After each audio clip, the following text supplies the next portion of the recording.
La paz del Señor. Queridos hermanos y hermanas, querido grupo de oración, bienvenidos al encuentro con el Señor a través del programa Según tu Palabra. Bienvenido a tu familia que te espera con alegría cada día a través de cada uno de nuestros programas, con un deseo grande de ayudarte en tu camino de fe. Viernes, día en el que nuestra Madre nos invita al ayuno, 5 de febrero. El Evangelio de hoy nos va a mostrar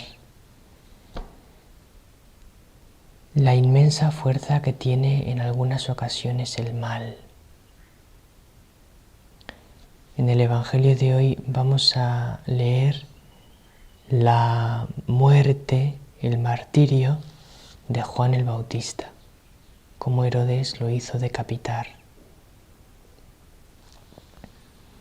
Y vamos a ir viendo en el Evangelio la gran fuerza que tenía el mal en aquel momento, cómo logró apoderarse de Herodes y de toda aquella situación histórica para producir finalmente la muerte de Juan el Bautista. Pero vamos a pedirle al Señor la luz para darnos cuenta de que hoy en día también el mal tiene una inmensa fuerza y que tienes que tener cuidado para que ese mal no te ahogue. Y vamos a ver una tabla de salvación que nos ha dado el Señor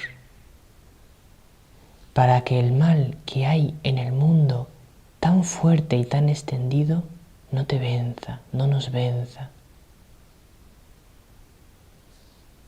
Vamos a escuchar con mucha atención porque el mal nos quiere ahogar y nosotros tenemos que aprender a vencerle. Marcos 6, versículos 14 al 29.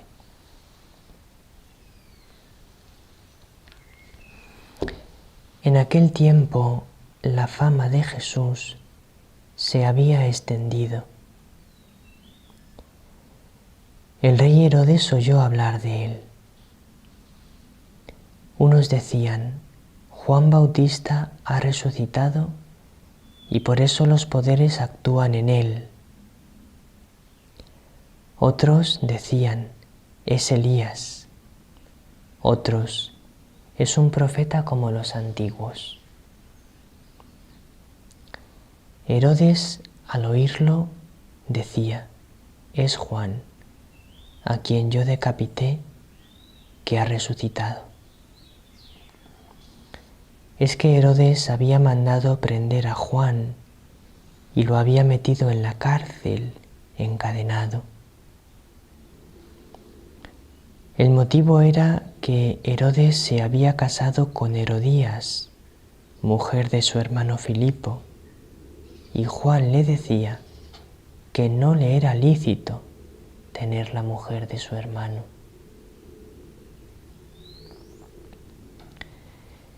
Herodías aborrecía a Juan y quería quitarlo de en medio. No acababa de conseguirlo porque Herodes respetaba a Juan, sabiendo que era un hombre honrado y santo, y lo defendía. Cuando lo escuchaba quedaba desconcertado y lo escuchaba con gusto. La ocasión llegó cuando Herodes, por su cumpleaños, dio un banquete a sus magnates, a sus oficiales y a la gente principal de Galilea. La hija de Herodías entró y danzó, gustando mucho a Herodes y a los convidados. El rey le dijo a la joven: pídeme lo que quieras, que te lo doy. y le juró: te daré lo que me pidas, aunque sea la mitad de mi reino. Ella salió a preguntarle a su madre: ¿qué le pido? La madre le contestó: la cabeza de Juan el Bautista. Ella entró enseguida, a toda prisa. Se acercó al rey y le pidió: quiero que ahora mismo me des en una bandeja la cabeza de Juan el Bautista. El rey se puso muy triste, pero por el juramento y los convidados no quiso desairarla.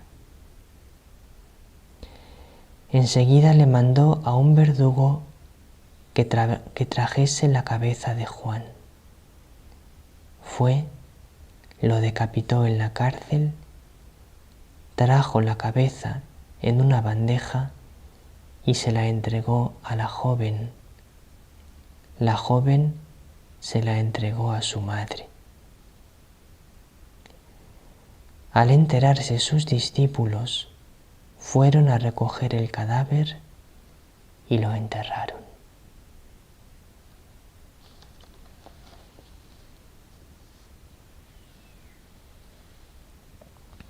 Es un evangelio a la vez triste y glorioso.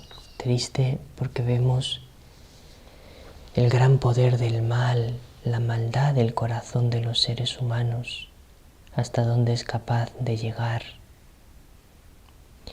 Y al mismo tiempo vemos también la gloria de Juan el Bautista, el mayor de los profetas. No ha nacido de mujer uno más grande que Juan el Bautista, dijo Jesús de él. Y es más siempre la gloria del mártir que el mal que ha sufrido. Es más fuerte el amor de Dios que el odio de Satanás y de los hombres que son movidos por él para hacer el mal. Por eso el Evangelio de hoy, que es triste y glorioso, es más glorioso que triste, porque Dios es más fuerte que el mal.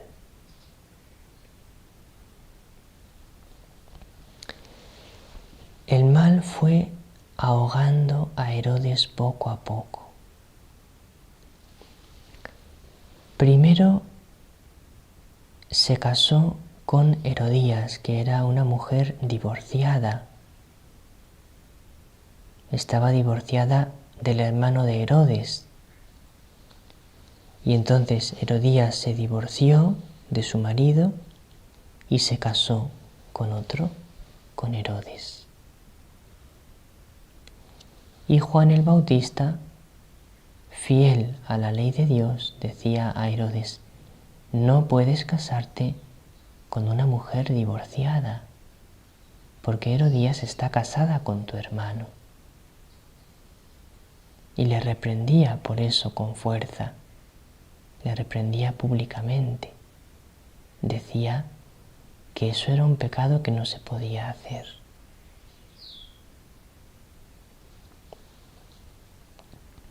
Pero Herodes, aun sabiendo posiblemente que lo que hacía estaba mal, que era un pecado, porque Herodes respetaba a Juan y lo tenía por un hombre honrado y santo. Es decir, Herodes sabía que lo que Juan decía era verdad. Admiraba a Juan, veía en él un hombre de Dios, un hombre de verdad, un hombre al que había que escuchar. Pero podía más en él el pecado, podía más en él el deseo pecaminoso que tenía hacia la mujer de su hermano. Y entonces, a pesar de saber que Juan tenía razón, seguía viviendo con Herodías. Como Herodías lograba convencer a Herodes de muchas cosas, por esa pasión que Herodes sentía hacia ella. Entonces ella le insistía que a Juan había que quitarlo de en medio y Herodes no quería. Pero ella le insistía y él, movido por su pasión hacia Herodías, por el pecado que él tenía en su corazón de impureza, y movido también por debilidad, por no ser fuerte frente al mal que le proponía Herodías, encerró a Juan en la cárcel. Ella quería matarlo, pero él lo defendía porque sabía que era un hombre honrado y santo. Pero Herodías, con ese mal tan profundo que tenía en su corazón, esperaba la ocasión propicia, que llegó con aquella fiesta en la que habría abusos, en la que habría abusos de alcohol, abusos de placeres, abusos de todo lo mundano, de todo lo carnal. Estarían, pues, cometiendo excesos de todos los tipos.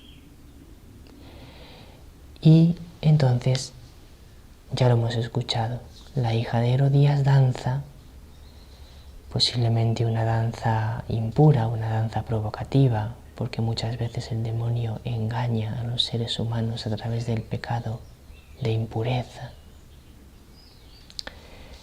Y él hace un juramento, otro pecado, jurar sin necesidad. Y la hija de Herodías dice, pues como me has jurado que me darás lo que quiera, la cabeza de Juan. Es todo un cúmulo de mal. Un cúmulo de mal que existía en los tiempos de Jesús, que no solo se confabuló contra Juan el Bautista, sino después, poco tiempo después, unos años después, 3 años después, más o menos, se confabuló también contra Jesús y le llevó también a Jesús a la muerte en la cruz, el pecado del mundo. Tenemos que obtener de este Evangelio una enseñanza muy importante. Si no te confiesas, el mal te va ahogando poco a poco hasta apoderarse completamente de ti. Es muy importante que te confieses, porque si te confiesas, el mal no se va a apoderar de ti. Por eso la Reina de la Paz dice, confesaos al menos una vez al mes. ¿Cómo confesarse bien? Os recomiendo que leáis el mensaje de la Reina de la Paz del 2 de mayo de 2011, que habla sobre la confesión.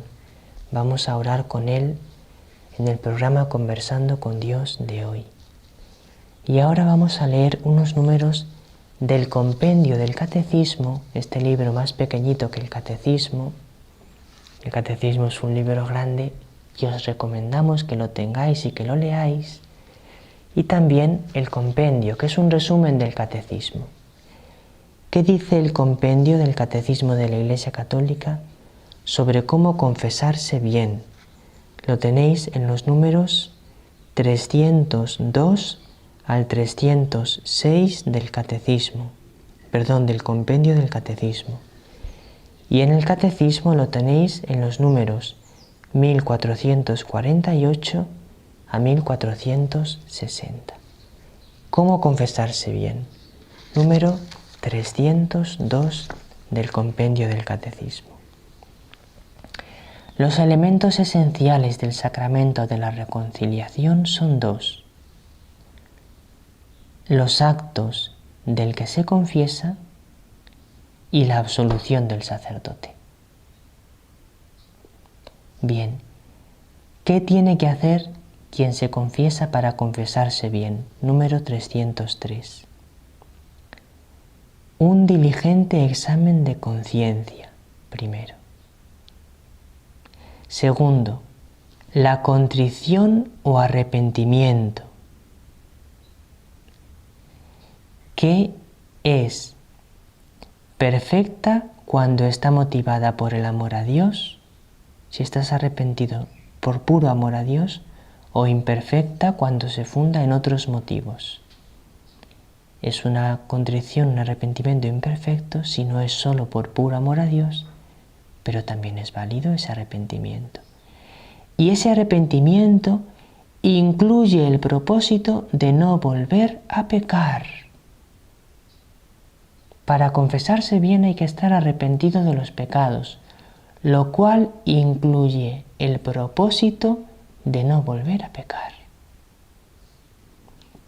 Tercero, la confesión, que consiste en la acusación de los pecados hecha delante del sacerdote.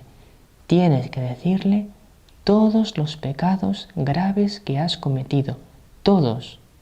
Si hay alguno que no digas, la confesión no es válida.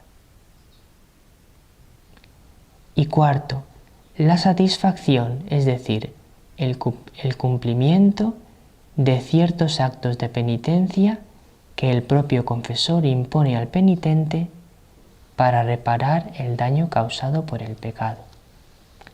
Resumimos. Primero, examen de conciencia. Segundo, la contrición o arrepentimiento, que incluye el propósito de no volver a pecar. Tercero, la confesión, que consiste en decir todos los pecados al sacerdote. Y cuarto, la satisfacción, cumplir la penitencia que el sacerdote me ha mandado. Si hacéis esto y lo hacéis con el corazón, os confesaréis bien y el pecado no vencerá en vosotros. Que también el ayuno nos ayude para purificar nuestro corazón y hacer una buena confesión. Queridos hermanos y hermanas, que la Reina de la Paz os bendiga a cada uno con su bendición maternal.